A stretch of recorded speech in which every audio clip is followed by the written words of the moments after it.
देख स्ट्रीम किया, आ गया, सही लग रहा है? आ गया लाइव, ठीक है।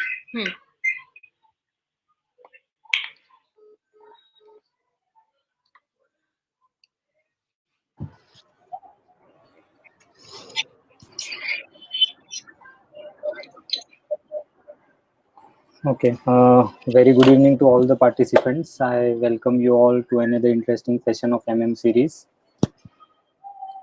Today we have a very special guest with us, Dr. Aafreen Chunawala from Mumbai and Pune.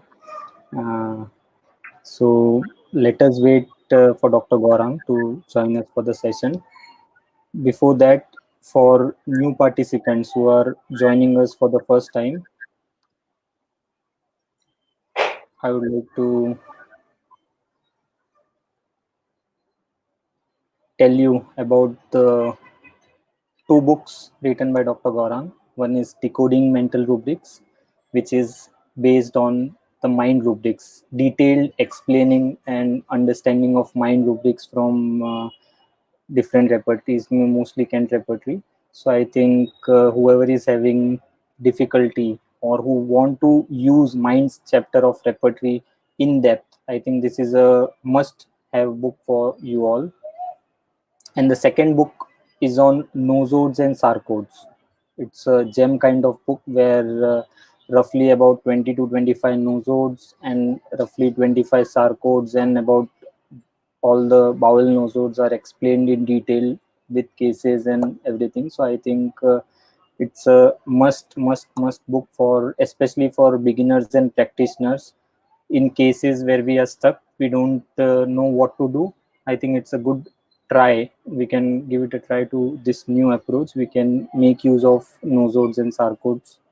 So both the books are available with us. If you want these books, you can write to me at dr.pratikjain@gmail.com or thehomeeopathichub@gmail.com. Okay, we already have Dr. Gaurang. I think so. No, he has not yet joined us.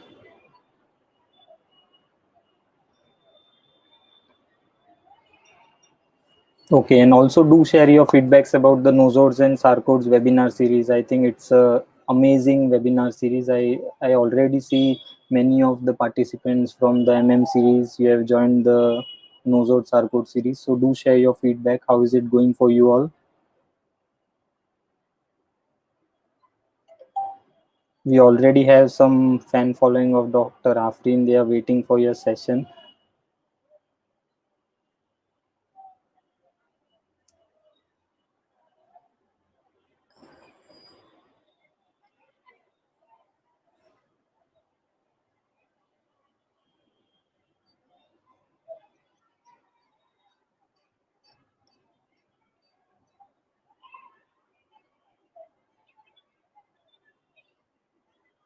Okay, so as we already told, Dr. Gaurang has also shared in the last session. So if you have anyone in mind, any of a good homeopath near you, a good practitioner, a good teacher, you can write to us and we would be glad to invite him or her in the MM series to share their experiences so that we can also learn from them. So it's an opportunity for all of us and it's a platform for all of us. So do write to us with your suggestions and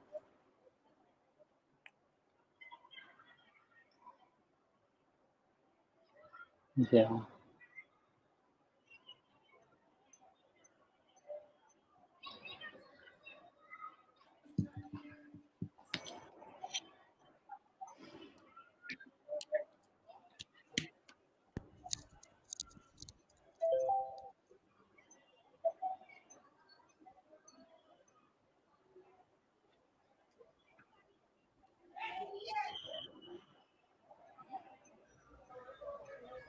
Yeah, we are live on YouTube.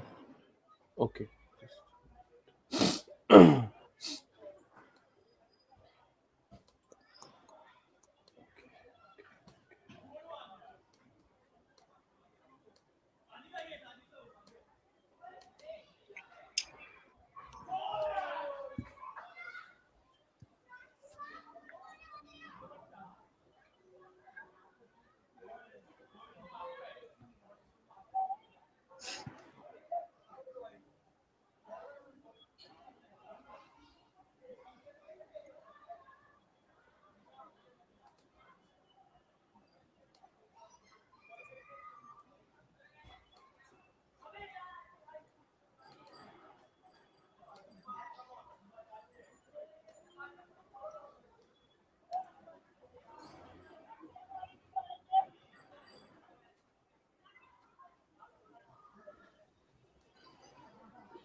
Yeah, so we also got this sad news. Few participants are writing about Vijayakar sir. He was a legendary homeopath, and all the homeopathic fraternity today had a great loss.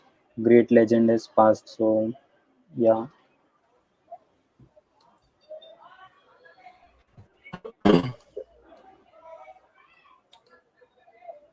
I think he was aptly named the Lion of Homeopathy by everyone.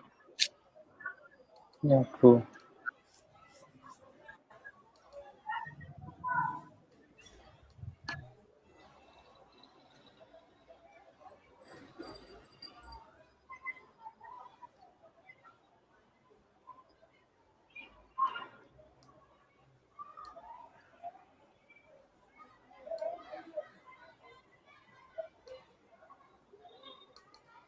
Yeah, we can see your screen now. It's like, You can see my screen. yeah, yeah.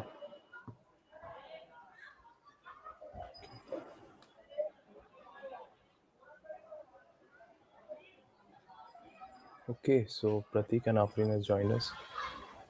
So yeah, it's like Pratik said, it's quite a sad day for us. So condolences to the legendary homeopath Dr. Vijayakar. So we'll just maybe we can have 1 minute of silence for and prayers for him. That will be from our side.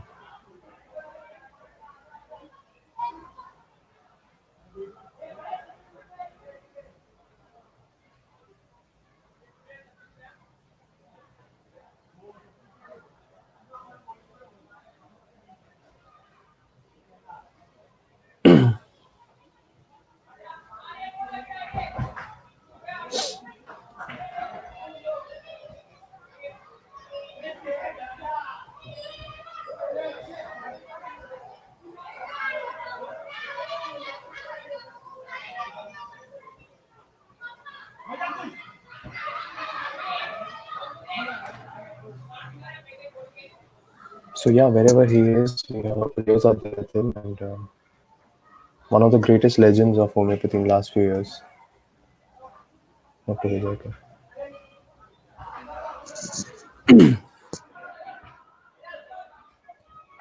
So I hope you can hear me. Pratik, you can hear me? Yes,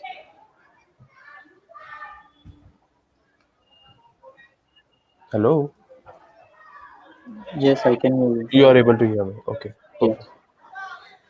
So yeah, let's start the case for today. So I hope some of you have got this case for today. It's a case of a 30-year-old woman from Bombay who was having a lot of mental issues, was having depression. So let's talk very quickly about the case. So she was having depression since last 4 5 years, where she would feel very depressed and sad for the entire day, and she would stay alone, not want to talk to anyone, and she didn't even have a single friend to talk to. She would feel very isolated, very lonely, and she would keep crying a lot. This would be her main symptom. She would keep crying and crying and crying. And this was her main symptom, that she used to feel totally isolated from everyone. She used to feel detached from the world. And she was trying to take some antidepressant medicine, which was not helping. And that's when she came to see us. And when we tried to understand how did the problem start, so everything started after her grandfather died. And for her, he was everything. And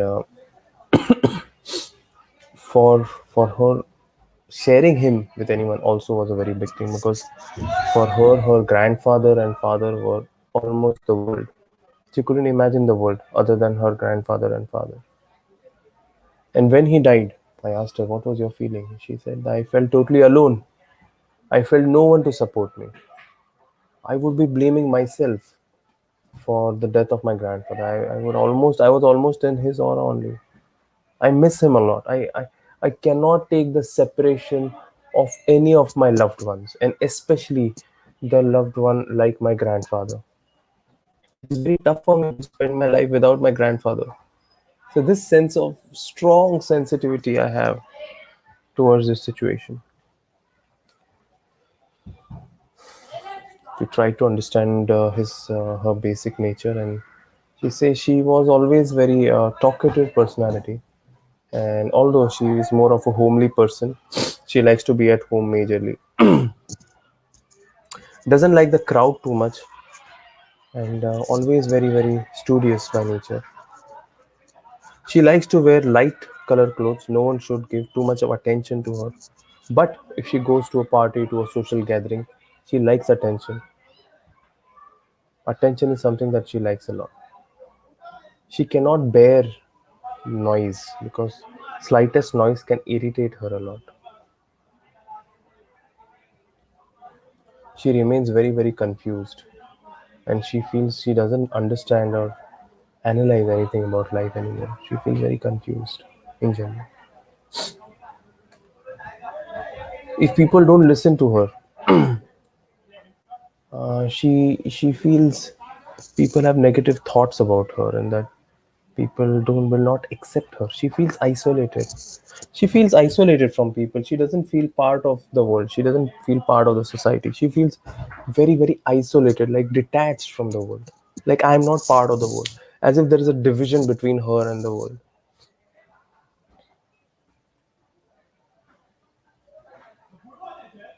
She also gets very angry at times, and when she gets very angry, due to anger, her head could almost burst at times, and she would get palpitations. She would start crying sometimes. She would start trembling. So there are majority of these symptoms that she would get. What is she sensitive to? So she is very sensitive to when people don't understand her. For her, people not understanding is the main sensitivity. She feels very depressed. The other thing that she is very sensitive to is the idea that people will cheat me. She is very sensitive to the idea of being deceived or cheated. When you talk to her and you understand that she's not very evolved, she's very childlike, she's very innocent, very naive.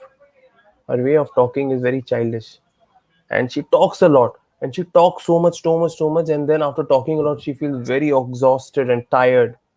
That's her main symptom. She talks, and then she feels very tired.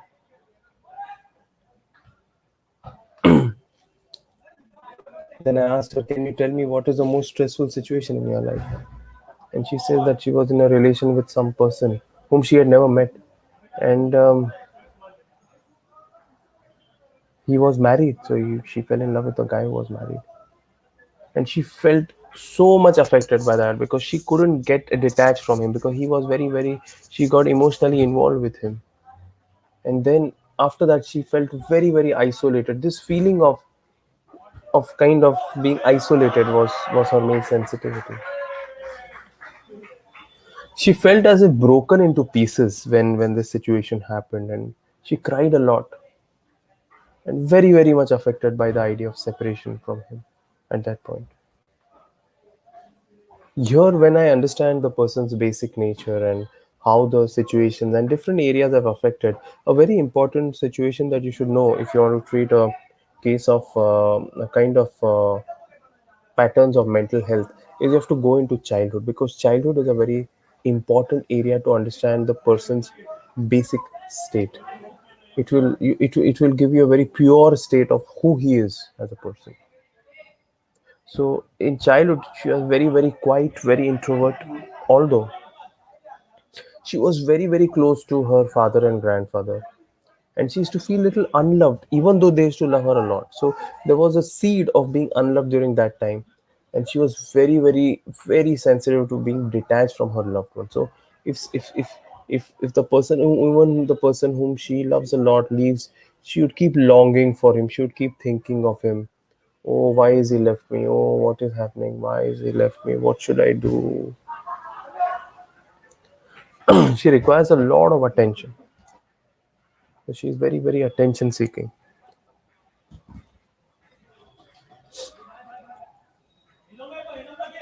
She was very conscious about how much people are giving attention to her or no. What does she like to do?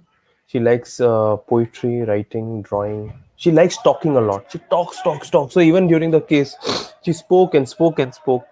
And she loves music. And especially she says she likes sad music. And typically the song that she likes, she gets very emotional, is about there is one very famous Bollywood Hindi song, Lag Ja Gale, which she says is very, very important for her.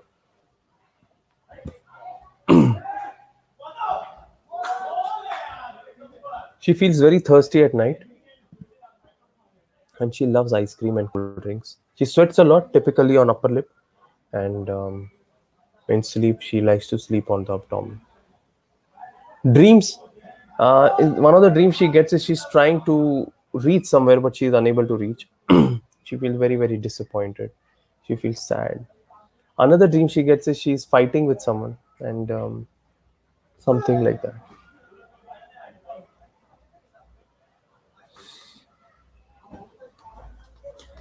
Yeah. So this is the case in short. Are you all with me? Hello. I hope some participants are watching. I can't even see any comments.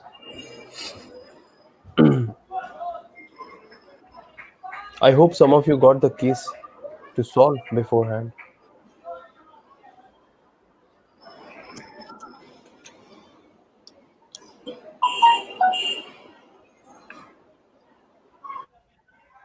Yeah. So one doctor has suggested, I think, what's her name? Riva has suggested antimonic root, and Rushali has suggested Natrum muriaticum. Mohammadi has suggested plant.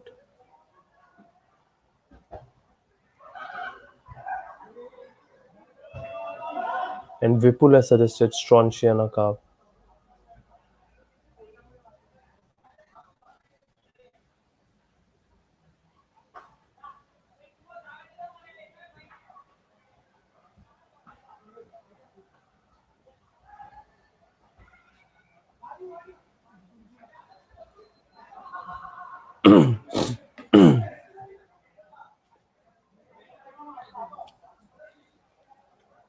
Vanilla. Lenka suggests Cygnus cygnus. Okay. Bharat. How are you, Bharat? How are you doing? I'm seeing you after a very long time. Lithium muriaticum. Anton. ATCH. My God. Meenakshi. Chocolate. Homeopathic. Okay. Bharat. Aurum metallicum. Shrishti. Mukta. Okay. All right. So let's see. So what do you think is the most peculiar thing in the case?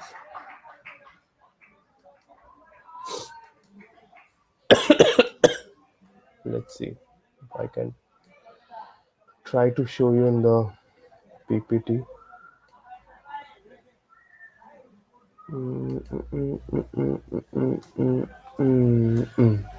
Can you see the screen, Pratik? Can you see the repertory? Yes, I can You see. can see, no? Okay.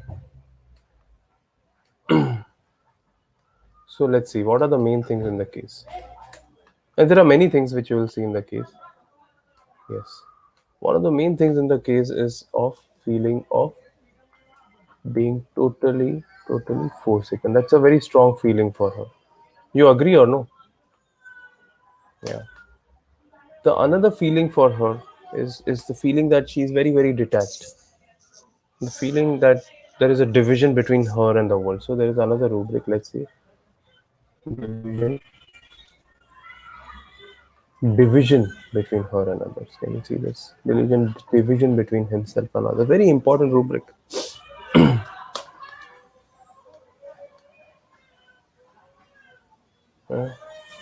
Another very important is that she's very, very, very sensitive to music.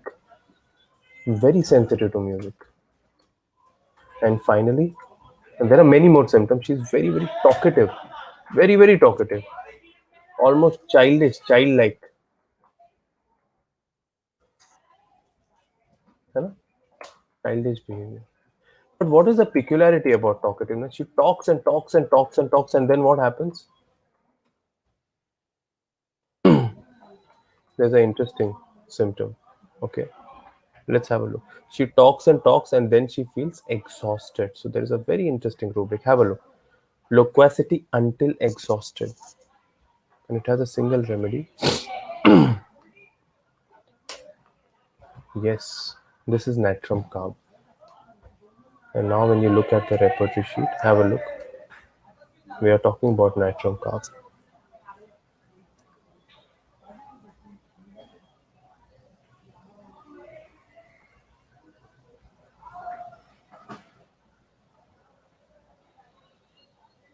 And there are many more rubrics in the case. You can take more rubrics.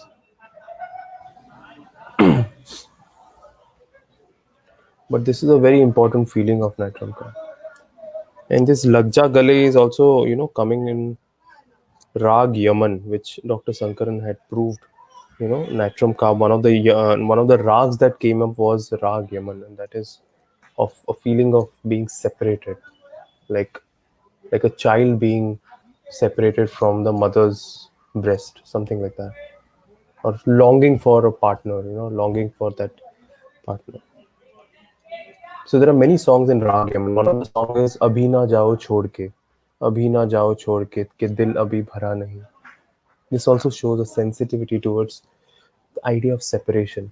So many songs you will see of Rag Yaman.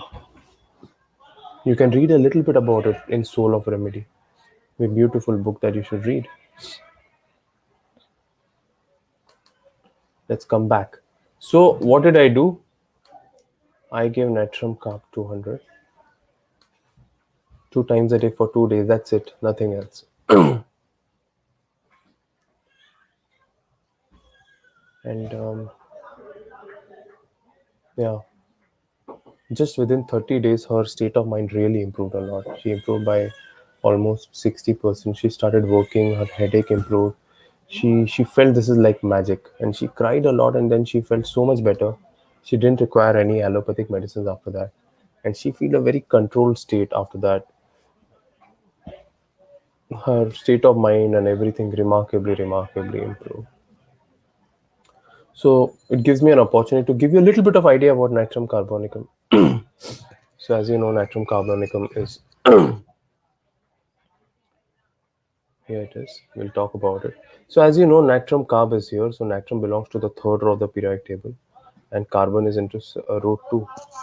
And almost all the remedies, like our friend here, Dr. Bharat spoke about, I think, lithium muriaticum.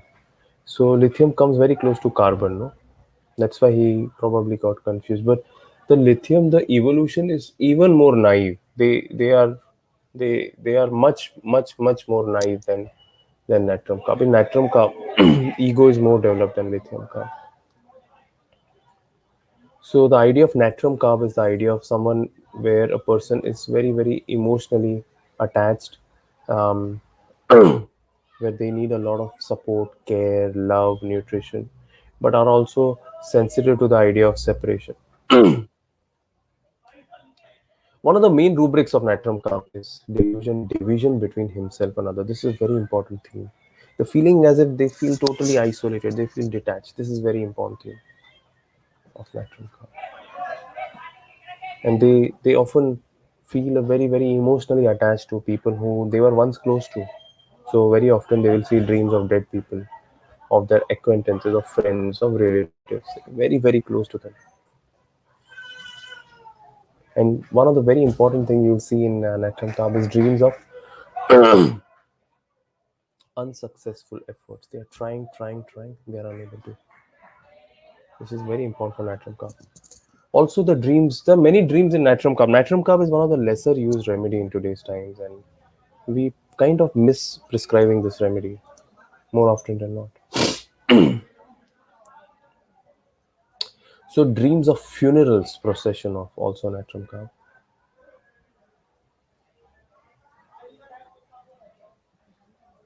Dreams of love, dreams of being lost, dreams of marriage.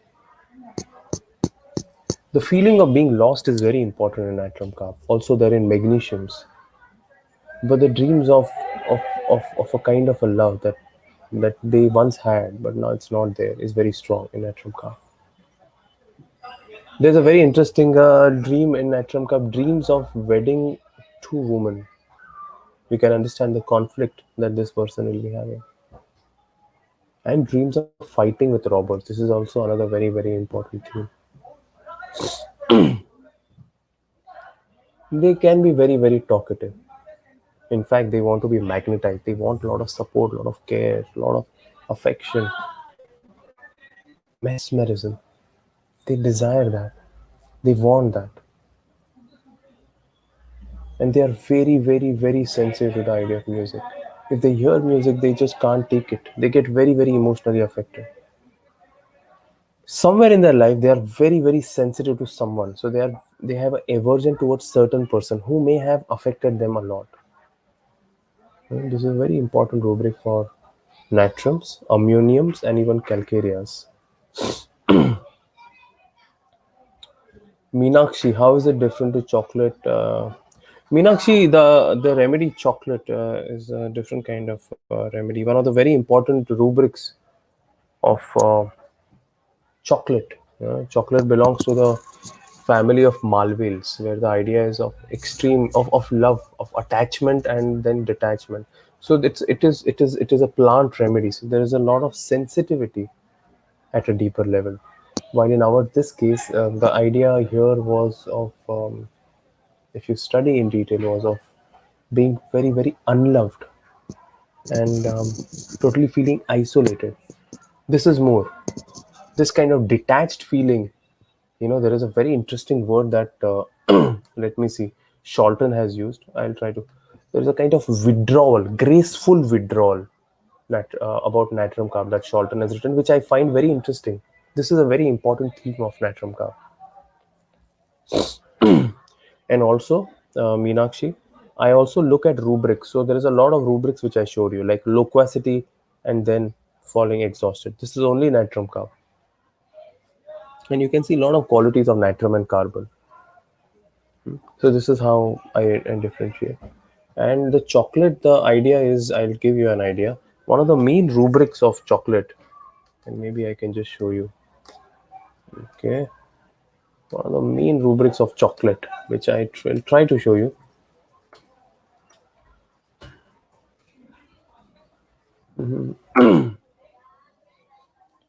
Delusion hedgehog. You know what's a hedgehog, right? Hedgehog is a kind of animal where there are many like sharp pincers, like thorny like things on the back, and there is a lot of softness in the anterior part. So the idea is that the feeling of chocolate is where a person gets a lot of warmth and a lot of attachment, and suddenly gets the thorns. So this is the feeling where you're very attached and suddenly you're detached. This is more chocolate, because it also comes in acute miasm in Malvale's family, but that's too much of details for one lecture.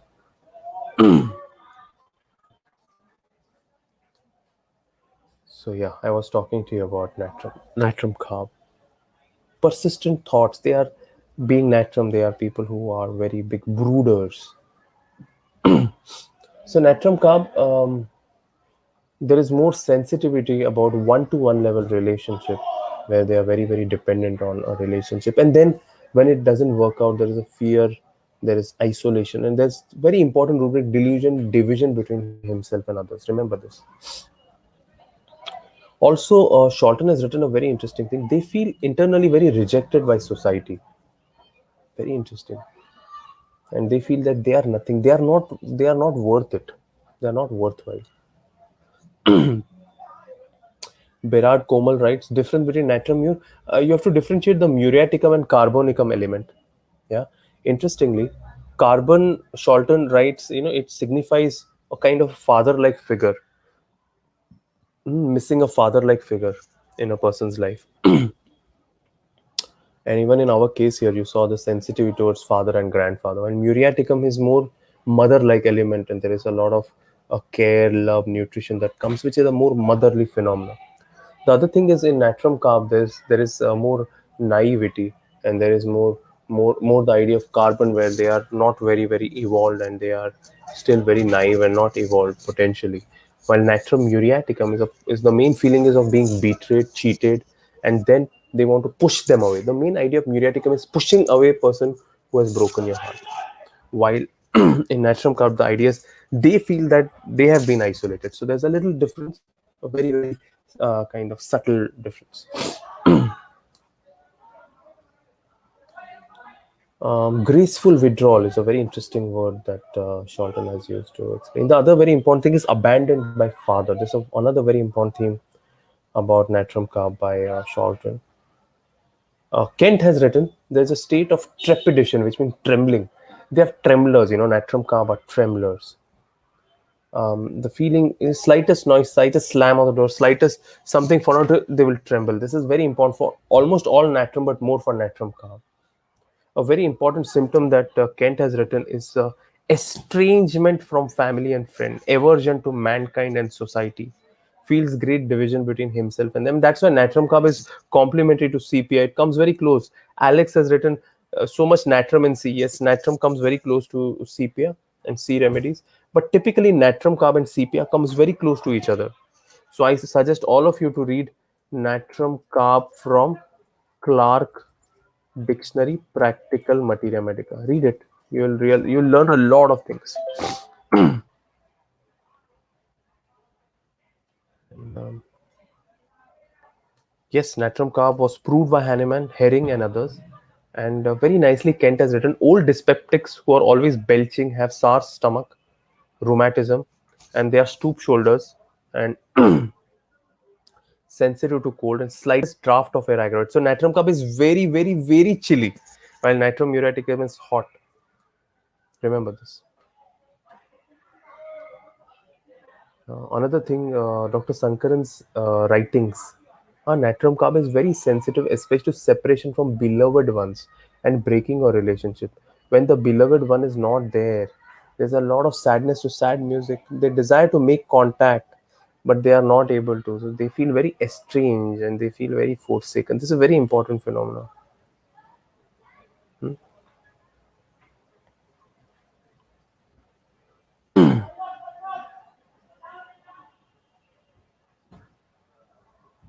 There's a lot of fear also in natrum carb, fear of thunderstorm, fear of everything. And in natrum carb, the other very important people, the kind of people that they are very independent and very self-sufficient and sociable and everything. They are very straightforward people, but the sensitivity to separation is very strong here in natrum carb.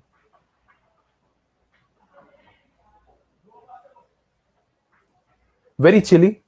Their hands could be cold, and they get almost all natrum carb will have an issue with temporal headaches, heaviness of the eyelid. Very often they will have issues with milk, and one of the very important things is there is a lot of desire for snacks. They are very snacks people. You will find natrum carbs in most places where medorhinums will go. And some important rubrics here you should know: estranged from family and friends, aversion to husband and family members, and misanthropy means aversion to total humanity. Interesting. And then in the provings, Raga Yaman was one of the proving, and the main theme that came up was feeling of solitude, feeling as if a kind of beloved is going away. Someone is going away, and you can't do anything. And that's why one of the main songs of Rag Yaman is Lagja Gale, that she also said Lagja Gale, and all the words of Lagja Gale. If you have heard the song Lagja Gale, for international participants, you may not know. It kind of forms the same theme where you may not you have like this may be the last day for us to meet. That's the kind of feeling. So there's a lot more to talk about, but I have invited a guest today, my friend Aafreen. So I'm going to shorten my lecture for today because I want her to give a interesting talk for an hour at least. So I'm going to shorten my talk. I hope you like my talk today. I hope you write to me. This is my email ID, gaurang@gmail.com. Write to me what you learned today, and it would be good for me to know how it went. And Pratik spoke to you about the books. I hope you read the books, and I hope you've attended our workshop. If you're not, you can still join it. You can email me, and we will give you discounted offers for the workshop. This is my website, and yeah, thank you. I think we can invite Dr. Aafreen. Hello. Where are you? You're Okay. So yes, so it's a good time for me to invite Aafreen. Some of our friends have joined us right now.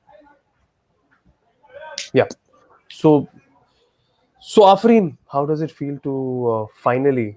I think this is probably the first time you have joined us for the Materia Medica series.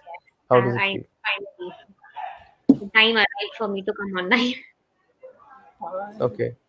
So Afreen, I know Afreen for a very long time. She has been a very good friend of mine, and she's been doing a lot of work. She's associated with a lot of very very good homeopaths from a very long time, and it would be a very very interesting talk for you to listen to Afreen and her experiences and the cases that she sees. So I hope you have a good session today, Afreen. Thank you, and thank you for inviting me over. You First are of not all, invited. You are part of the hosting team. You can't yeah, just straight away say that, thank you just for a inviting. silent passive member up till now. Sorry? Just a silent passive member up till now. Passive nahi re, aise thodi na. You can come anytime. You have to say and you can just directly start yourself, no problem. Thank Pratik, you. say something. Absolutely, you are a part of team. Whenever you want, you can. You You are can come. welcome There is to. no problem. You can come anytime. And just for information, and Afreen will tell for the Afreen. Hmm. Afreen is now based in Pune, right? Afreen. Yeah, yeah. Yeah, Afreen is based now in Pune, and previously she was practicing in Bombay, and she still sees patients online. So it would be good for you to see the talk. A lot of homeopaths who are watching this, and maybe connect to her, learn more from her. See you again, Afreen. Thank you for listening to me, and we will meet again. Thank you. Yeah, hopefully, yes. Thank you, and thank you for a great talk. Yeah. So, Dr. Afin, you can click on the share screen option, and you will see share your entire screen. Okay, yes. So you click on that icon, and then you Hmm. press OK. Okay. Yes. Now we can see your screen. Now you can minimize this Google Chrome, and you can start the PPT. You can put it on presentation mode. Okay. Okay. Yeah. So And now we can see your screen as well as your video, but you won't be able to see your video. I can. So Okay, fine. yeah, you can only see your screen. And in case if there are any questions from the participants, I'll just inform you so that you can answer them. Okay. Okay, fine. Thank Yeah, you. we can start. Yeah. Okay. Okay. So, good evening, everyone. And I would like to thank Dr. Gaurang and Dr. Pratik from the Homeopathic Hub for inviting me over today to help, let me share my experiences with treating hormonal disorders with homeopathy. Now, why did I choose this topic? So, the main reason is that I'm doing my MD right now, and my thesis topic is hormonal disorders and treating them with homeopathy. So, I thought, why not share my experiences with you through this? So, as this is Materia Medica series, right? So, there are many different ways that we can learn Materia Medica, right? But one of the most important way is the applied method of learning Materia Medica. One method is from where we learn from the books. We read from the books. We commemorate the symptoms that we see in the patients with the books, and then we give. But one way is to have the live walking, talking patient in front of you and treat him as the remedy and understand him. So, what do we do when we take a case? Basically, when we take a case, we differentiate the common and the characteristic symptoms. Then we hold the characteristic symptoms and then check it in the Materia Medica and then see which remedy fits it the best. So let's make the Materia Medica come alive today with the help of few cases. So the first case. I would like to tell you a brief about this case. She was an old friend, a childhood friend, and she first came to give me her case in May 2016, immediately after my internship. So I did the whole detailed case taking and everything, and I could come to a good remedy. But then she disappeared for 6 months. Then again she came to me after 6 months, and then she's like, now give me medicines. Now I want to take your treatment. So you get people like those, especially people who know you and who you are relatives and friends. They do take you for granted somewhere. So this is her USG report of 2014. You can see PCOD. Then in 2016 again we can see PCOD. Then 17 again we can see PCOD. Right. So when she came to me, she already had PCOD since the last 3-4 years. She had been taking OC pills also since the last 2-3 years. Then she came on to hormonal injections, which also she had been taking for the last almost 8 to 10 months. But somehow, even the hormonal injections were not having an effect on her since the last 3-4 months. So the story is like she was married 8 years back and she had a baby of 7 years. And after that, for some time, the periods were normal. When obviously the periods started getting irregular, so she opted for the obvious choice for many, for OC pills. Then she tried to do follicular studies because she wanted to conceive desperately. But nothing happened. Then she went on to hormonal injections. And then because of the OC pills, as we know, there's nausea, vomiting, there's weight gain. So when she came to me, she was 79 kgs. And her height is barely 4'10". So obviously we can understand, how it would look. And then she also started with hirsutism, which is an obvious sign of PCOD, as we all know. We see her menstrual history. So the last period she got was in July. That was also after she had taken a hormonal injection. So obviously it was anovulatory periods. Her bleeding was usually dark colored. It had kind of offensive odor, and the staining was delible. And she had pimples on the face before her menses. The leukorrhea was like white of an egg, which was sticky and which used to cause her itching. Then she also told me that she had this fungal infection in which she had these huge pustular boils on her thighs, and she used to apply creams on that, and it had become blackish discoloration after that. And she used to have this burning in when passing urine, and only warm water used to help her a bit, and this was also since many years now. Then we see in her generals, she used to feel more hungry in the morning comparatively. The thirst wasn't as much, and as we know, after the first baby, the sleep was a bit disturbed. Now let us understand her as an individual. PCOD is okay, fine. She has that disease. But let us understand her as an individual. So she was like the only sister in 3 brothers. And she was very pampered at home. Earlier, she had this ambition of becoming a doctor, studying and becoming a doctor. But the parents were like keen on getting her married as soon as possible. So around in her 11th standard, like the junior college we say, she met a guy through that arranged marriage protocol, and she fell in love with that guy, and she gave up all her ambitions. And even the husband was very young, so they were like in the 18 to 21 years bracket, both of them, pretty young age. And earlier the husband was working very well. He was working with his father in the family business, and somehow slowly they started going down financially. Then there were issues in the house also. She was like the elder sister-in-law. There was this younger brother of her husband who then got married, and even his wife came home. So she now became like the responsible figure, the elder daughter-in-law. You have to look after the family. And she had some issues with the younger sister-in-law, who was a bit rude and by nature, and she was very sensitive. So even that rudeness would affect her then.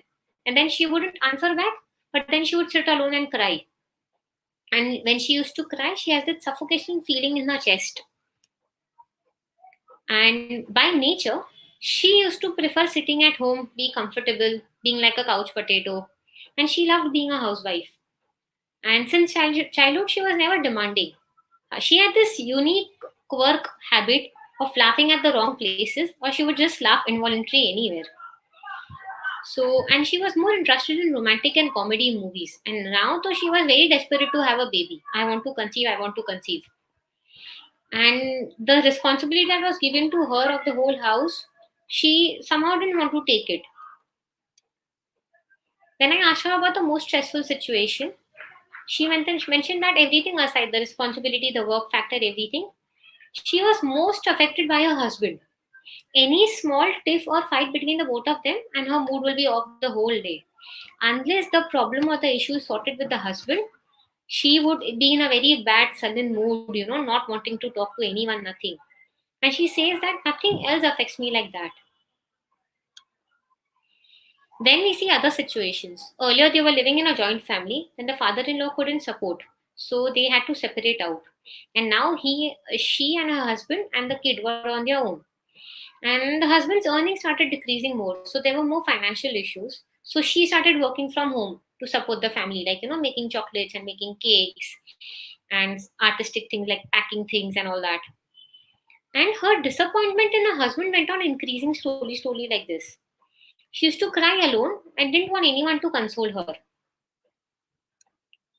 Then she had these dreams of ghosts. She would say that they were frightful dreams and very lifelike dreams, but she didn't remember the whole dream to narrate it to me. She also had this fear of ghosts and she used to startle from noise. Then there were other physical symptoms like headache when she used to talk or laugh too much, and which was also aggravated when talking. And there was this hammering kind of headache, and which was better by pressure. So she used to tie this, dupatta or a cloth on her forehead. And if she talked too much, like if she meets me after a long time, or she meets other relatives after a long time, cousins, and if you talk too much when you're in your, friends or relatives, and then her voice would go hoarse. And she would also have palpitations when she was angry. So now we have, collected all the data. Now, how do we do the analysis?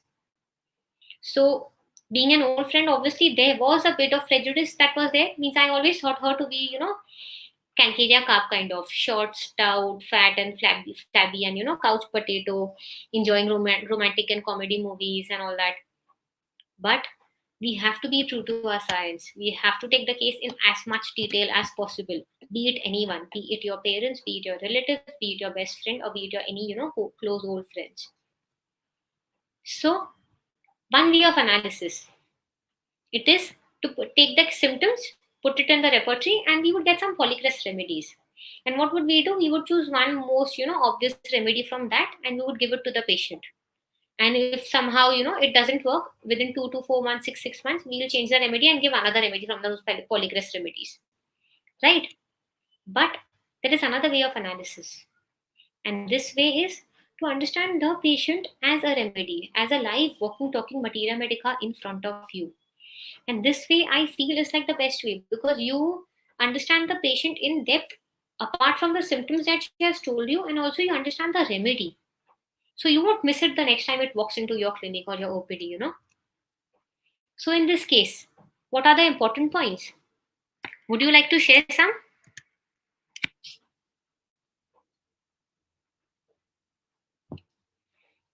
How do I read the comments?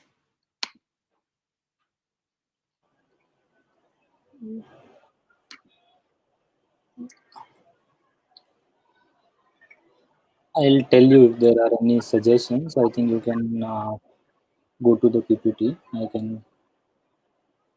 Okay. So few points are like, she was pampered and cosseted, being the only sister, being the only daughter.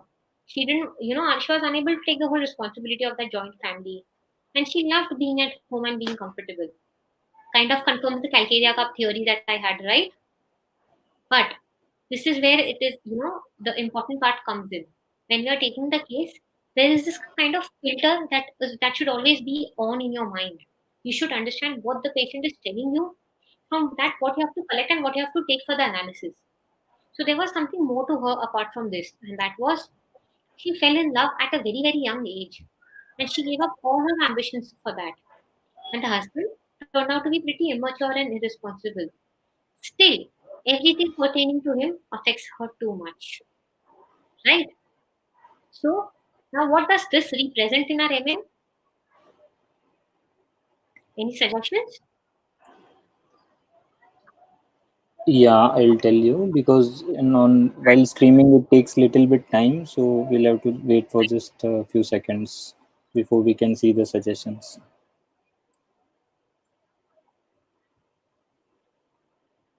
Okay, so we have some suggestions of remedies.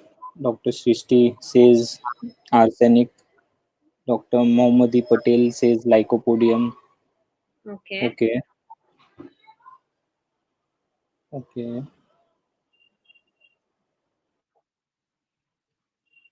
Yes, Dr. Indranil says that we should try to find out the constitutional remedy. Agreed. That's what our aim should be. Yeah, Dr. Bharat is suggesting natrum carb. Hmm. Okay. Dr. Gaurang's influence still left. Natrum carb. Yeah, maybe today is natrum day. So that Okay, natrum CPR, group CPR. Yeah. APIS. Okay, so shall I move on with my analysis? Yeah. Okay. So this represents natrum ure. Why? Because the relationship of natrum ure is of a friendship or romance, a relation on a one-on-one basis, right? And she always feels that she'll be let down or betrayed or disappointed by the person her trust depends on or the one she loves. So here it was her husband, right? But then we see in Natramure by Dr. Shankaran, this is from the Soul of Remedies, that the Natramure woman falls in love with someone, and that is the only person she will love and hate both. And all that matters is how he treats her. Her entire mood depends on this. So that's what we saw in our patient, right? Any small tiff or fight with the husband, and her mood goes off, right? And then we have this theme that they invest everything in that one person or one relationship, and then they like to dwell on the grief and nourish that grief and think about it, and that's how it comes, like dwells on past disagreeable events. That's what Natramure has, right? So this is how we gave her Natramure, and now we repertorize and we see that laughing involuntary also has Natramure. Then weeping alone when alone, brooding, everything then comes across with Natramure. So the repertory should be like a bridge to confirm our analysis and our theory. And then WhatsApp, now the WhatsApp follow-up is the trend right now, right? So then she messages me that she got a menses, and the flow, it was for 5 days, and the flow was also good. Then I still confirmed from her that, did you take any other medicines from the gynac or any hormonal pills or something? She's like, no, I've not taken any medicines, only yours. And then she tells me, I've lost weight also. I lost 5 kgs of weight. I was like, that's very good. Then she was doing overall very good. She was getting her regular periods. She had not taken any hormonal pill after that. Then also she was having her menses regularly. And then I continued her on Natramure 1M, 2 doses twice a day, followed by SL for the next month. So then she got pregnant. She conceived finally. She developed a symptom of herpes of the genitalia in her pregnancy. And then she told me that, I had it 5 years back also, and it would burn her tremendously. All day long, it would be burning her, and even going to the washroom was a big torture. So when I go to the repertory and I see eruptions, herpes in the female genitalia, I see Natramure there. So obviously, I prescribed her Natramure, and that's how I actually prefer doing. That once I get a good constitutional remedy which is helping the patient, so even in any acute, I first try to see whether the constitution helps or not. If it isn't helping, or if the picture is completely different, then I opt for a different remedy. And then we see the anomaly scan, and she was blessed with a very healthy baby girl, finally. And like I told you, she was into chocolates and cakes and all that. So this is the chocolate bouquet that she presented me with, which was obviously very delicious. So let us study something about the remedy Natramure. As we know, this is from the third row of the periodic table, right? This row, the identity and relationship row. So it is a salt. It belongs, the natrum element belongs to the first column, and the chlorine, the halogen element, belongs to the 17th column. And we see some concepts like, there is this sadness and this depression, there is this, restriction, and they are very sensitive. And then in the muriaticum element, we see the self-pity, the, mother part, the attention part, the disappointment part. So what is the main feeling of Natramure? It is that, the one person they depend on will let them down, will disappoint them. And like in calcarea or magnesium, it is of dependence. But in natramure, it is of romance or a friendship, but on a one-to-one basis. This is very important to understand in natramure. It is a one-on-one relationship, right? This person has this fear that she will be emotionally hurt or disappointed. Hence, they become very reserved and they prefer not meeting people, not having conversation with more people. And when they are hurt, they completely withdraw within themselves. And there is this great sadness that they have, that brooding, crying alone, sitting alone and crying, that they avoid getting that hurt. That's what their main thing is. And it is one to one, and all that matters is how he treats her, like we told earlier.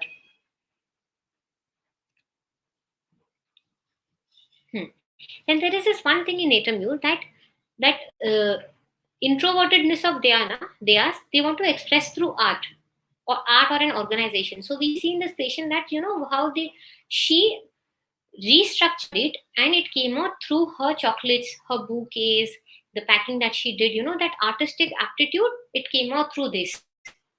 And when they try to suppress their feelings completely, but when you prod them more, and they get sentimental, and there is this flood of weeping and crying that comes out then. So we have always heard that ignatia is the acute of natramure. But why is that so? Because this grief, if it is new or fresh, acute, we give ignatia. But when this grief and this disappointment and it is there, and it becomes chronic and becomes like a scar, and only when you prod it or when you trigger it, it comes out, then it becomes natramure. So that is why ignatia is the acute of natramure.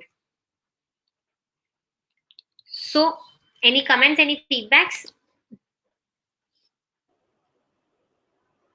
Yeah, there were few suggestions of remedy which came later on. Calgarea silicata, Staphy's agria, plant kingdom, sepia, and so on. But, yeah. So I think questions we can take in the end. You can start with the second case, and maybe in the end we'll take some questions from the participants. Okay? Sure. Yeah. So, let us move on to the second case now. Again, this is like a typical case in our clinic or OPD. A housewife comes with many complaints, many diseases, and as soon as she starts speaking, she starts weeping and crying, and then you are in a fix. Now, what to do? Offer her tissues, console her, sympathize or empathize? What to do, right? So, she had this hypothyroidism. Then she had this early OA of both the knees at a very young age. Then this is the allopath prescription telling her to take Thyronorm 15 mg. This is the uric acid report, which is high. So we know that this case is a known case of hypothyroidism, hyperuricemia, early OA in a very 38 years old patient, and she's on Thyronorm 50 mg, right? And she has this right heel pain also occasionally, and she has to wear slippers and walk. And she tries to walk barefoot, it hurts a lot, and she ends up limping. And she starts weeping. She weeps and she weeps and she weeps. Even when she tells me that, people tell her that for thyroid, you have to take lifelong medications. Now you cannot get off thyroid. And there is this hair fall because of it. And she's like, this is such a big issue, lifelong I'm stuck with taking medicines.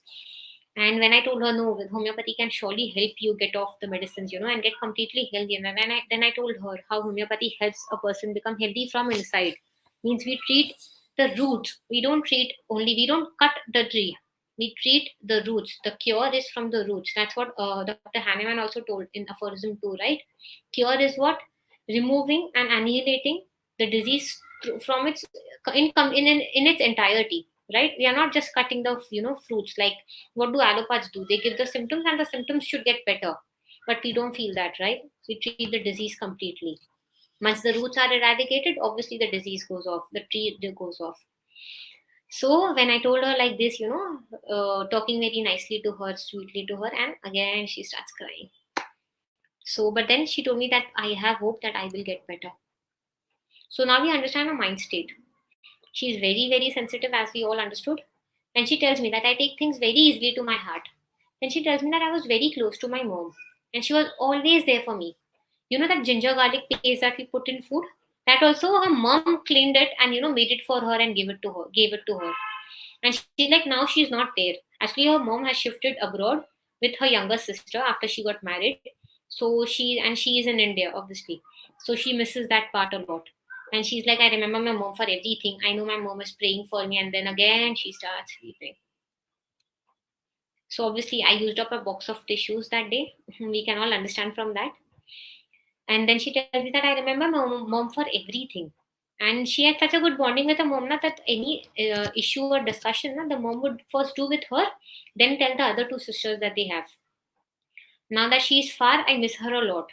She's like, if my mom would have been there near me, I would have lie down in her lap and I would feel such peace. It's like, everything I have, everything with me because my mom is there with me, and nothing can go wrong because my mom is there with me. Then she tells me that no one can harm me when my mom is there.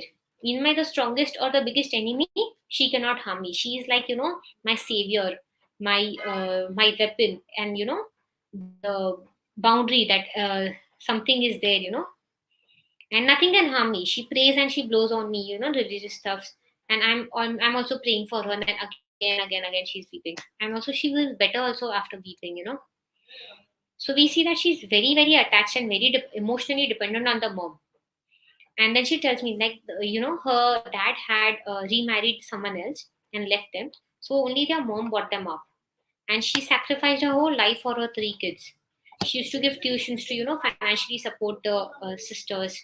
Then this patient did business management from a very good college in Mumbai. She's like, I got the best of education, the best of upbringing, because my mom was there and she played the role of a father as a mother. And then she also told herself that compared to the sisters, I feel the most, I miss my mom the most. And then again the weeping starts. Then I asked her about her anger. She's like, when I argue with my husband, then I get palpitation, or when I'm excited, then I get palpitations. My hands feel cold, and there is this little breathlessness that I feel more on expiration. So she's like, when I'm angry, I feel a bit breathless. Then I drink water. Then I feel, something will happen to me. Then she's like, my mom is not here, something will happen to me. And then again, the crying goes on. So then I have learned this from Dr. Shankaran. I have studied under Dr. Shankaran since the last 10 years, since I was in my second year of this BHMS. So tells us if there is a person who's very influenced by a certain person, and talks about him, whether loving or whether hating. So you should ask more about that person. Why? Because there are some qualities of that person that this person will also imbibe, right? So I'm like, why is the mom so important? She's like, she bears the kid for 9 months. She underwent C-section, and the mom is someone who wakes up from the slightest noise that the kids make. When the kids are very small, then, and she suppresses her own needs for her kids. The mom never tells attention to her kids, and when the kids are happy, the mom becomes happy. The selflessness of the mom. Then I asked her, tell me the qualities of a mom. So this is another question that I have learned from Sir, that how do you understand that, what is the qualities that a person is looking out for. So she tells me that my mom understands me even without, I telling her anything aloud. She understands me without me saying something. She comes to know from my voice that I have cried or wept, sometime back. She's my mother, the whole and soul. And only my mom is important for me. And as we know, next starts the weeping.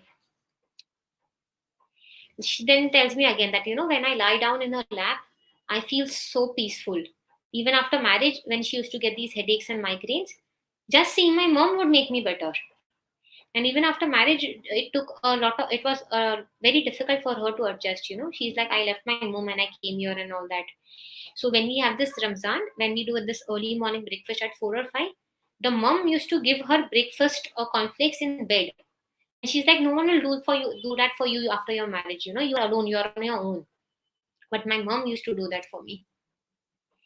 We see some generalities. Her appetite was increased, and she wanted to eat sweets when she wakes up in the morning, like figs and dates and almonds.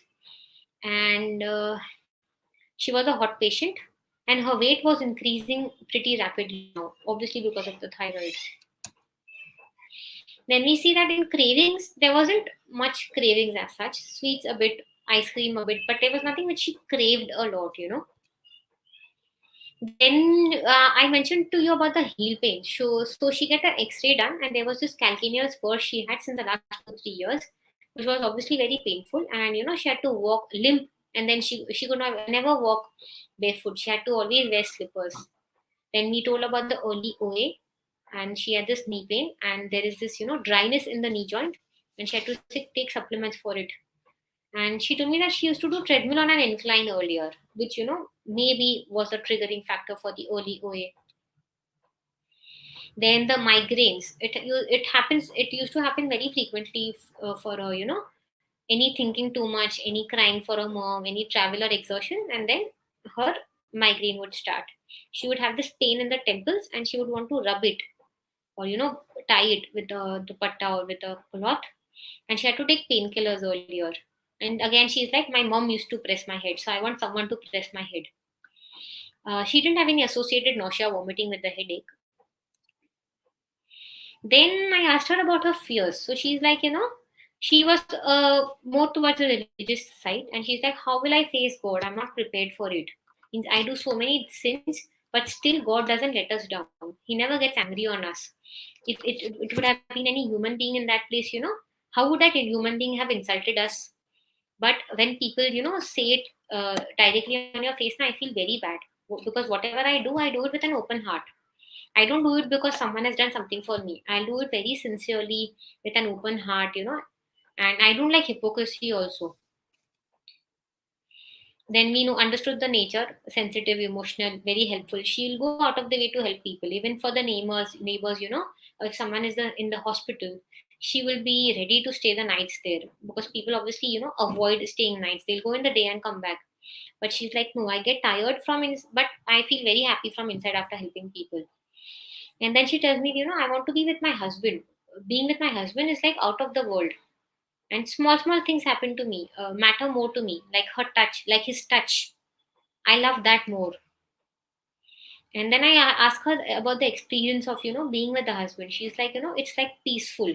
It's like the satisfaction that you get after having sex. And then she's like, it's like when we eat a mango, the sweetness and the peace and the coolness that you feel when you have mango. It's like it's like a heaven like feeling, like we get things without asking, like someone who's understanding you without saying. And when you expect and you don't get, that affects her the most.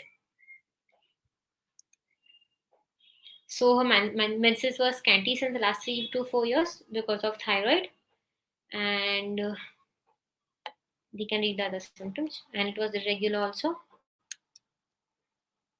So now, how do we analyze this case?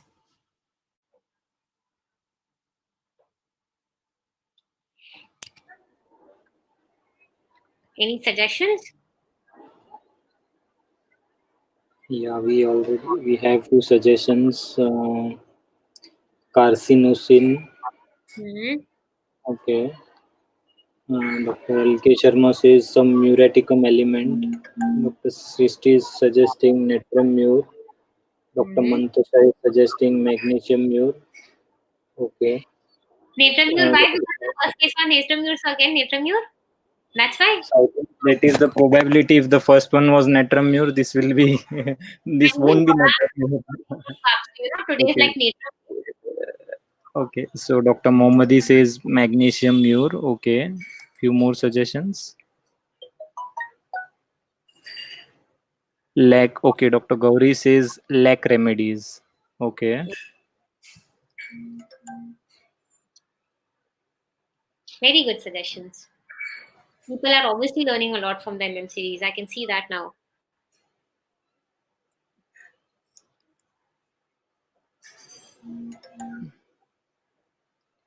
Okay. Calcarea mure. Okay. That's also a very interesting remedy. Okay, Dr. Arsebet Curos, she says metridonal remedy. Okay. Mhm.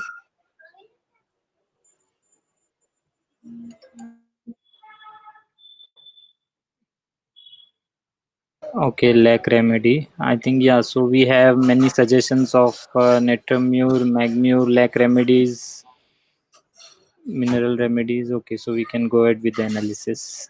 Sure. So, like I told you, the first way of analysis is, what, putting symptoms in the software and then coming up with some polyphase remedies like pulsatilla, magnesium, silica, calcarea, lycos, sepia, ignatia, right? Phosphorus, nitramure again.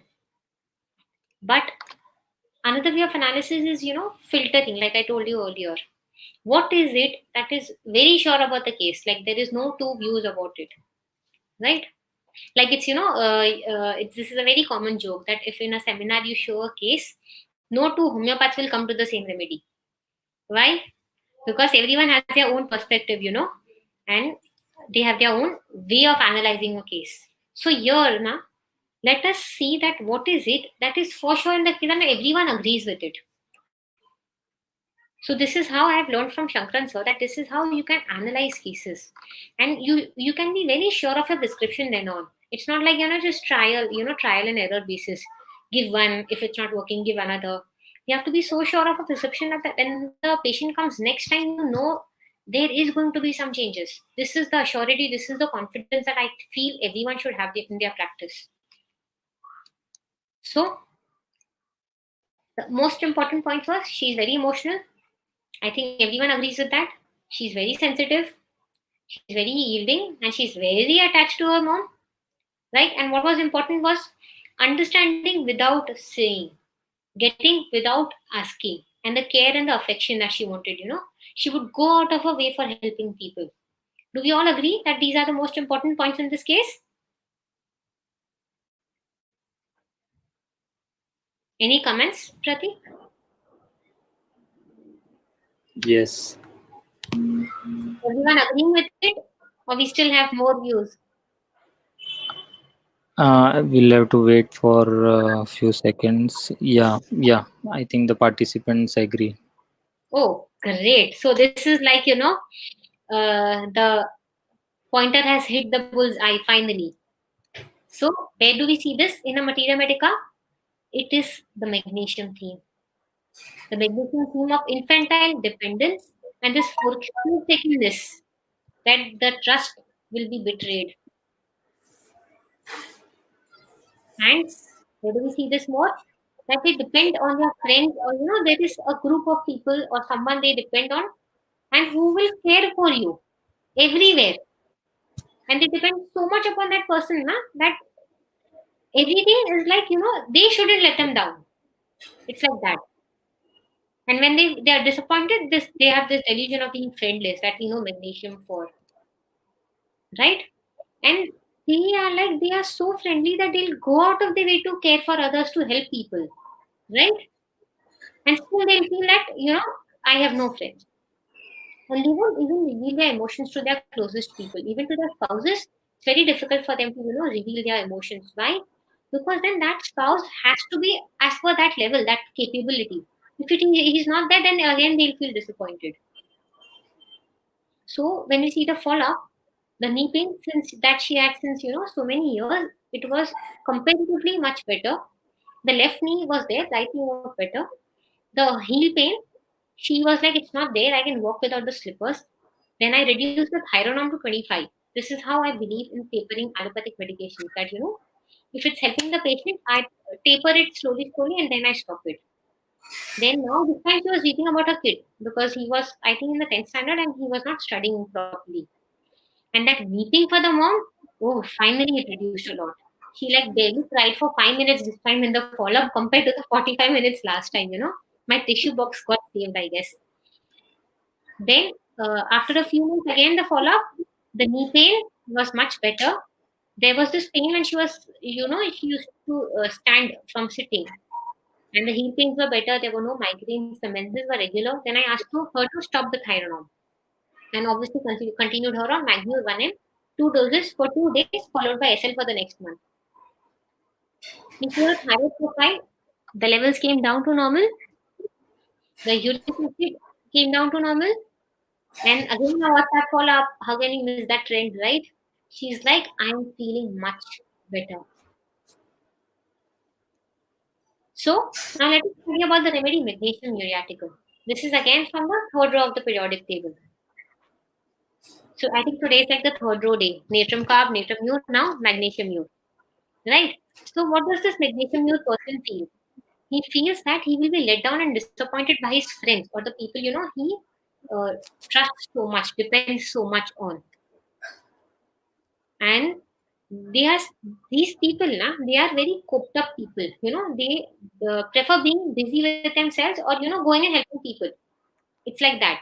And though they are very friendly to people, but they won't open up easily. They'll keep a distance, because if they reveal their emotions even to the closest people, like I told you earlier, they'll get disappointed. And how do we understand this? That from nature news, that both feel disappointed and betrayed. This is because of the halogen element, the chlorine element, and they feel irritable and angry. But both of them prefer not expressing their emotions, right? And then what do magnesium people do then? They respond to, they try to care more for children and animals. Why? Because they feel, these people are not going to betray us. Animals and children, like the most innocent and the most naivest of people, and they won't disappoint me, betray me. So they prefer, taking care on, looking after these people. So they work in a small nursery, look after kids. Then one thing very important in magnesium is they either have plenty of dreams or they'll have no dreams at all. Okay, so the dreams can be like, going astray, getting lost, robbers of the dead relatives they'll see, or falling into the water, or, like their family is in danger and they are rescuing them. Then one rule, which is, I've seen Dr. Shankaran take it a lot, and then Dr. Gaurang mentioned about it, dreams of unsuccessful efforts. Like the relatives and friends are going away on train or a bus and they're leaving them behind. Now let us understand with the remedy magnesium carb. We use magnesium carb pretty commonly, but magnure is very rarely used, right? So we first thing we remember is Dr. Kent had told us about orphaned children or the feeling of being orphaned. Right? So what is it? These magnesium people, they are so unaware of what they feel, that they completely repress their emotions. And it comes out in the form of an anxiety. Like carbon people, they are very anxious always. That something will happen, something will happen, or something bad will happen, or like that. So there is repression which results in anxiety. Obviously, it has to come out somewhere. That's what we see in diseases, that there is some stress, some issue in the life of the patient, and it comes out in the form of a disease. And the repressed emotion come out in the form of dreams. That's why so many times we see that magnesium people say that I see so many dreams that when I get up in the morning, I feel so exhausted that I was continuously, active in the dream. And then one main difference between magnesium carb and magnesium mute that Dr. Shankaran says is magnesium mute will be lost outside the house, like for example in a forest or somewhere. And magnesium carb will be lost inside his own house. So what does this mean? That the magnesium mute person, even if he's not home, he'll go out and he'll try to make a home somewhere outside. But magnesium carb is such that he feels so orphaned, so homeless, that nothing in his world is going to help him, that he doesn't even try to make that effort of making a home outside. This is what mac carb is. And this is the main differentiation between mac carb and magnesium. I remember I had this one case of my relative. She was sleepless and she had lost her husband very recently. She one dream that she told me, she's like, I feel I'm lost in my own home. I cannot find the way through the passages or the rooms. Being a very small house, like they are in Mumbai. Then some magnesium patients will say that they do not dream at all. Now, why is this? There, because there is this strong barrier between the conscious and the subconscious mind. Dreaming is subconscious part of the mind, right? And this is a very, very severe repression. They do not even allow themselves to dream. And when they do not allow yourself to express, then what will happen? A pathology will come out, right? And they feel sleepy, and there is an exhausted, unrefreshed feeling on waking, like I told you, right? I dream so much that I'm completely exhausted in the morning. This is like magnesium people actually say this because I'm working on my thesis. I'm seeing many hormonal cases now, and magnesium comes up a lot. And this is, they say that I see so many dreams. That morning, I'm like, I don't want to wake up. I feel like I should sleep for some more time.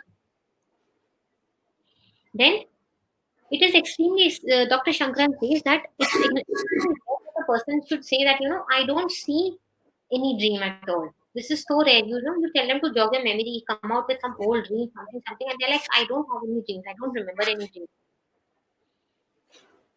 Unrefreshing sleep, like I told you. Now, the first remedy that we studied, natrium mu and magnesium mu. How would you differentiate the both of them? So obviously, natrium is from the first column, right? And magnesium is from the second column. So the first column is like, they cannot even think of living without that other person. And magnesium is a bit different. So how is it different? So the main feeling is this suppression and the repression. What does suppression means? It's like something is coming up and you suppress it and you push it down. While repression meaning you don't even allow it to come up. So natrium suppress their emotions, while magnesium repress them. Repress meaning is what, that even the patients are unaware that they have those things. That's why when you ask about their cravings and aversions occasionally in magnesium patients, they're like, no, I don't have any particular craving or aversion. Why? Because they don't allow themselves to feel it. Why? Why don't they allow themselves to feel it? Because they feel that if they express their emotions or if they express their cravings, it will be like a demand they are showing to people, and they don't want to demand anyone anything. Why? Because they are like, we are orphaned and there is no one that he can. What does a kid do? A kid demands to the parents or to the people who loves him. So these people are like, no, we have no one, and we shouldn't show any demand or any emotions or any cravings or aversions to people, because then people will leave them and go away. So this is the main difference between natrium and magnesium: the suppression and the repression. I guess if we understand this, this helps us a lot in patients like these, and especially in hormonal disorders. Like earlier, many people suggested lack remedies. So what I've seen in my practice now, I've been practicing since the last, I think, 4-5 years now. Since my internship, I had started practicing. So I've seen that in hormonal remedies like this diseases like PCOD and thyroid, natrium, magnesium, calcareas, and the lax, they all come up a lot. And when you study from Dr. Mahesh Gandhi, he also tells us that these are related somewhere. So these people feel that they should not make any demands on anyone, should not ask anyone for help. There is this total repression in magnesium. So what do we have time, or it's almost 10? I think that's the time we have to stop. Pratik? No, I think you can take as much as you want. No. We cannot, trade on people's time if they have. We'll take up questions for 5-10 minutes. It's almost 10. No, whatever you're it's okay. We have some time. If you want to share another case, you can do that. Not a problem. So the participants will help me. What should Yeah, I we'll do? check. Yeah, we'll check whether they want another case or they want to digest this much only. Let us hear from them. I think, yeah, that's a very good thing, because you understand whatever, understand in its entirety, in its 100%, rather than, just taking in too much and not assimilating things. I feel it's better you take little and you assimilate it, use it in your practice, and then come back. So I know if there might be any more questions, if people, I think later. you can continue with the case. People are very much awake and they want you to share another case. Sure. Yeah, absolutely. Okay. So this is another case again of a hormonal disorder. So she came with the complaints of PCOD and hypothyroidism, and she had PCOD since the last 5 to 6 years, and was obviously, like I told you, on OC pills, because that's what people do. And she had conceived her first kid and she had to go for fertility treatment for that. So we see the thyroid profile and we see the sonography report. So one thing that I want to tell you is that, case taking starts before the patient enters the clinic. Like this patient, she was so restless that I was taking a follow-up before she came, and she was continuously knocking on my door, and she's like, from the waiting room, she was knocking on the consulting room. How much time? How much time? How much time? I'm like, please wait, please sit. I have to complete this follow-up, then I can take you up. So I feel the case taking starts even before the patient enters the clinic, and you should note what the patient is doing.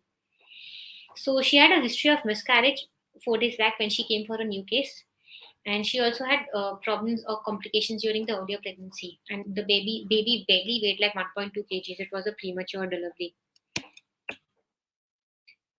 So, and also one more thing is like how the patient talks during the case, the words that the patient is using, the pace of talking. I think this is very important. So when you are taking the case, especially the new case, the 100% attention should be on the patient. And she's like, PCOD hit me after 12th standard, and I was very skinny earlier. Then I started getting fat. Then after 20 years of age, everything started. My menses last for 3 days, and I get menses after 45 to 60 days. And she didn't even remember when she got her last menses. And she also had fibroids earlier. And she tells me about this back pain she has since the C-section, and it aggravates when she bends or walks. She also has this body ache since the last 5-6 years and feels a weakness and vertigo.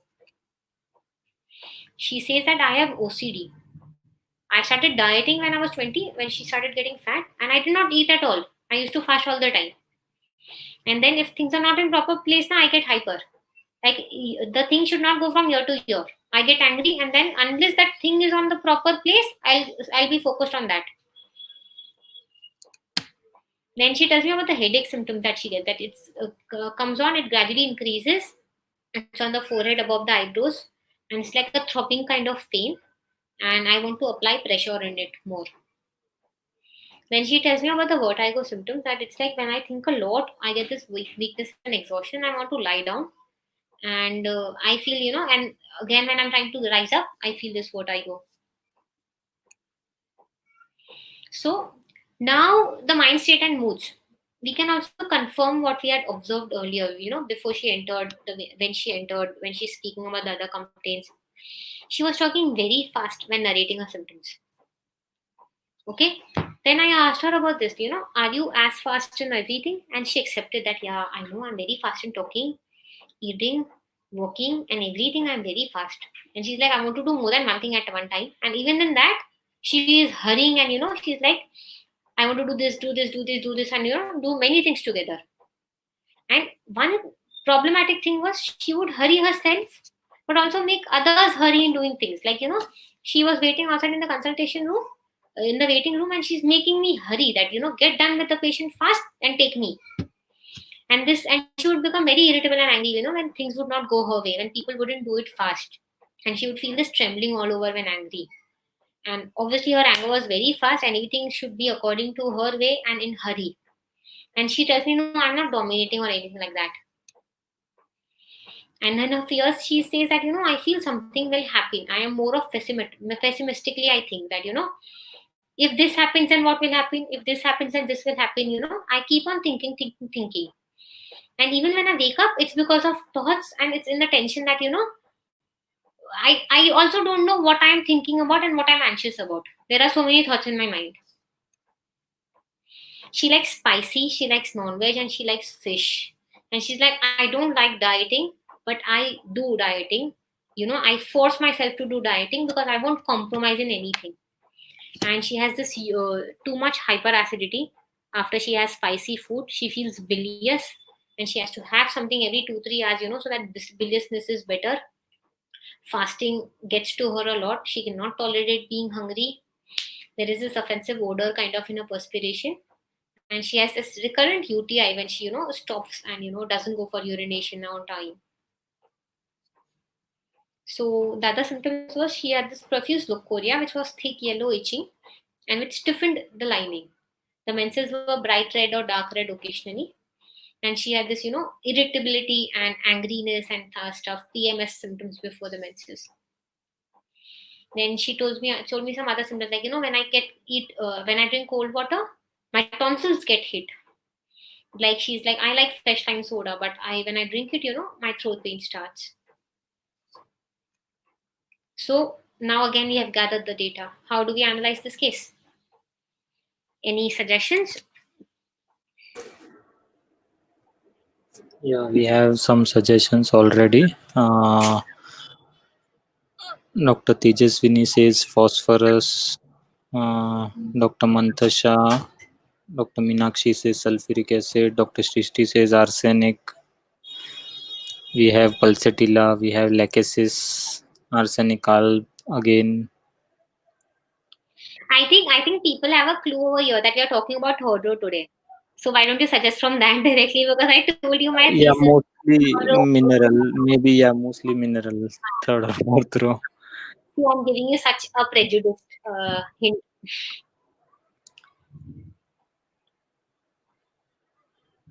Sepia, no. Dr. Garima is saying sepia, so we have something from different kingdom. Not. So, yeah. We should always be open for that, Yeah, right? yeah. Mercury physostigma. Okay, interesting. Hmm. Dr. Bharat says arsenic or sulfuric acid. Yeah, good to see you, Dr. Bharat, back on series. Arsenic, yeah. So majority, yes, I think we have these suggestions: arsenic or sulfuric acid, or yeah. Mhm. Okay, so let's move forward.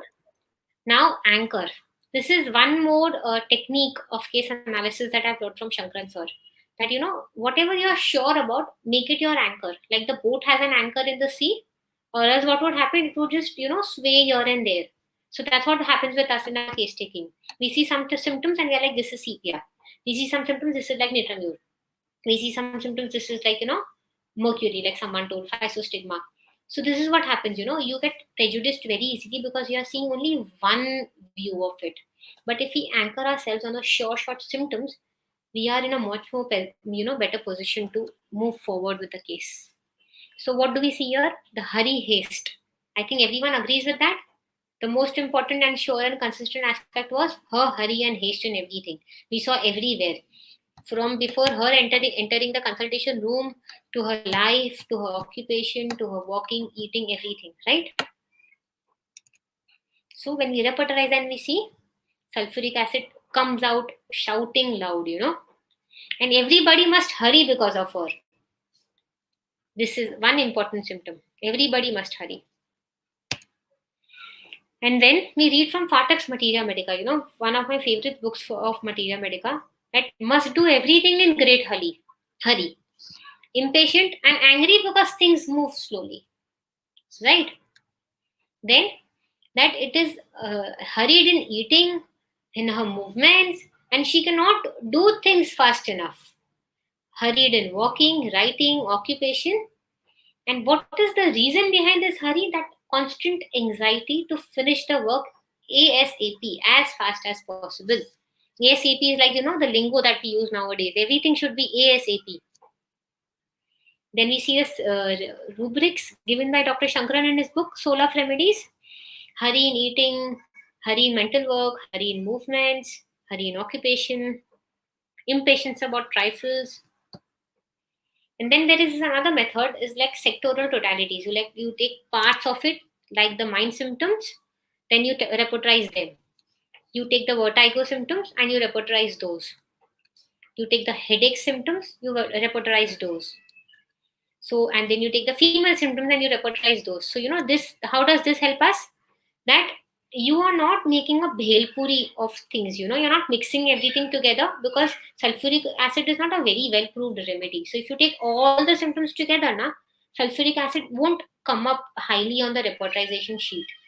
But if you take it, break it into parts and you do the totality, you come up with sulfuric acid in every repertory sheet, and you're so sure about your remedy then. Then we read from the Borix Materia Medica that the debility, the weakness, exhaustion to acid is why? Because of the digestive tract. They have this relaxed feeling in the stomach and they have this craving for stimulants. Then we read from Fatak's again that the weakness is out of proportion. She told us that I feel very weak, I feel vertigo because of that. And I'm in so much, anxiety and thoughts that when I wake up in the morning, I'm still in tension, I'm still in thoughts, and I still feel weak. Then there is this acidity and the sour adaptations and the biliousness that she had. So obviously I prescribe her sulfuric acid 1 mg. Then we see in 15 days, her energy levels were really good. And she's like, I don't get stressed now and I can do my work much more better.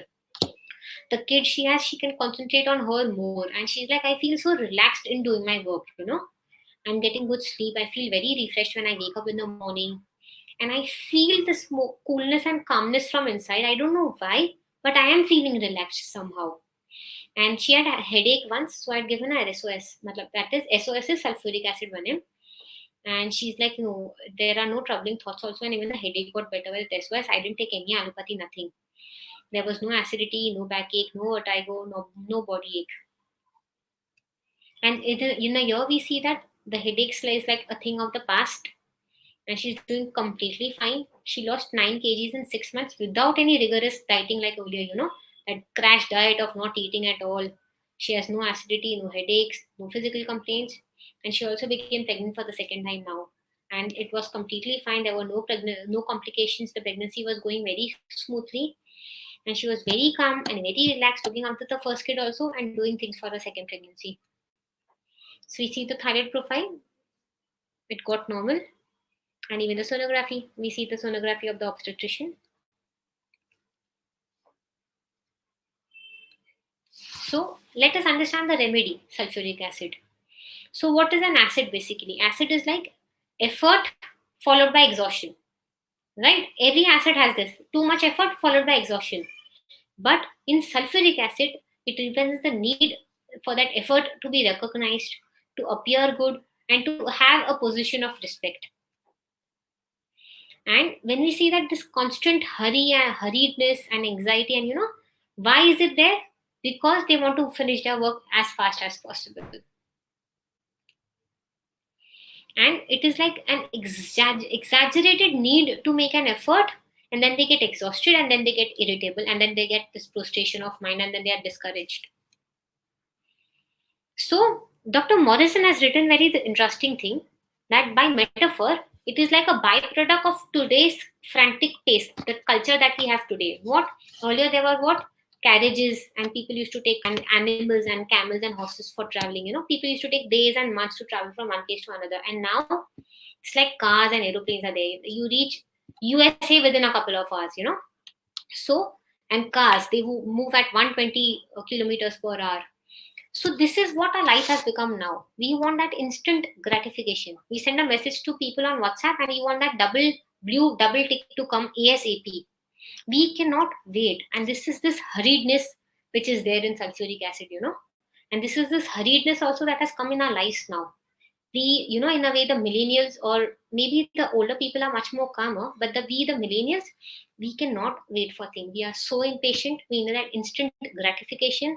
Everything has to be answered quick, fast. ASAP is like a lingo. Everywhere it is as soon as possible, ASAP. And how do we summarize and understand what we have learned today? The take-home message for sulfuric acid is the exhaustion because of the haste and hurry and the anxiety, and this acidity, and this trembling, internal trembling because of that. So finally, I'm done with all the 3 cases. I'm sorry for taking up much more of your time than I was supposed to. And if you have any more questions, later on also, you can anytime write to me on Aafreen, Aafreen 1912 I'll be very happy to answer you. And if you have any queries or anything, also I do online consultations. So if you feel you want to, consult me or ask me about your other cases, difficult cases, not getting better cases, I'm always there for you to answer. Please feel free to approach me. Dr. Pratik? Yes.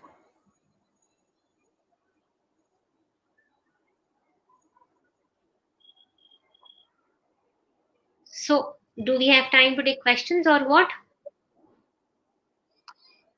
I think let us wait, see if we have some questions.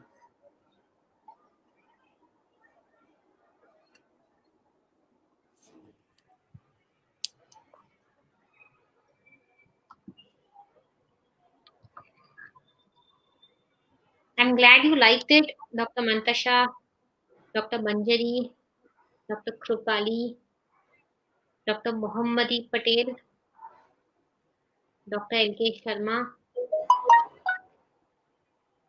Dr. Sheetal, Dr. Riva, Dr. Elizabeth, Dr. Meenakshi Gauli,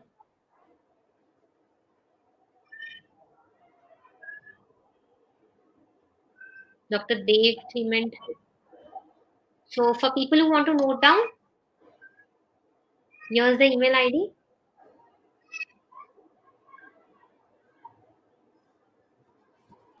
Any questions you want to ask, or should we sign off for the day? It's already 10:13. I think you gave a very good explanation. People don't have any questions. No, there are two reasons when people don't have any questions. Either they have not understood anything or they have understood everything. So I don't We know should which go one. with second one. I think you should take second one. And Hopefully. okay.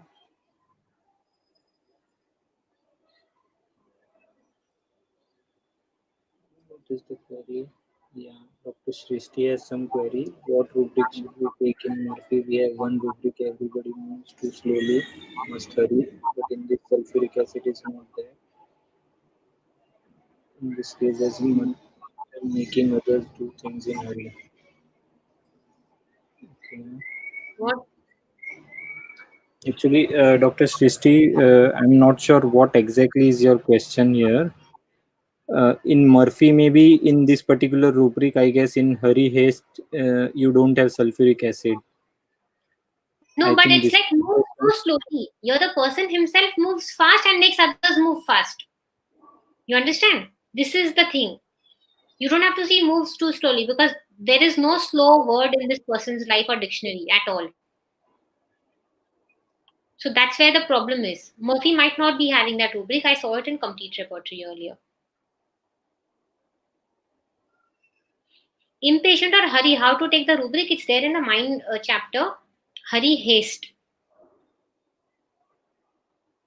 And it has other sub rubrics also, then, that everybody must hurry, then hurry in occupations, in movements, eating, walking, fasting, talking. There are sub rubrics also that we can take as per the case. Yeah, so I checked in Murphy's repertory that rubric hurried behavior, everybody moves too slowly, must hurry. So, yeah, sulfuric acid is not there. So, yeah, Srishti, that is the idea of using different repertories and becoming well versed with different repertories. So, if we don't find any particular symptom in one repertory, I think we can obviously check in other repertories whether it is there or not.